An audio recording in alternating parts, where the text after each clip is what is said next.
ഇന്ന് ഞാൻ റോസാ മിസ്റ്റേക്ക് മാതാവിനെ പരിചയപ്പെടുത്താം.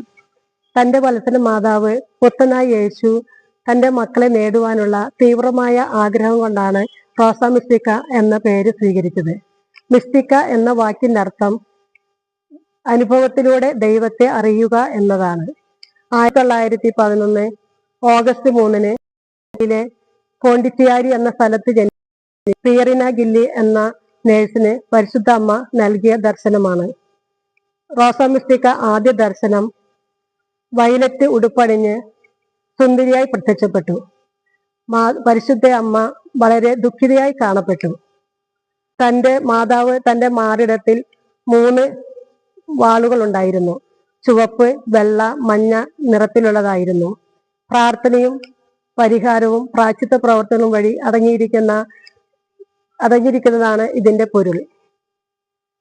1947 ജൂലൈ 13 വീണ്ടും പ്രത്യക്ഷപ്പെട്ടു.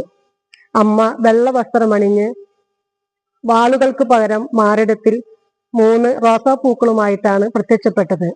കൂദാശകളുടെ യോഗ്യമായ സ്വീകരണത്തിന് ജൂലൈ 13 റോസാ മിസ്റ്റിക്ക മാതാവിന്റെ തിരുനാൾ ആഘോഷിക്കണമെന്ന് പരിശുദ്ധ അമ്മ അറിയിച്ചു.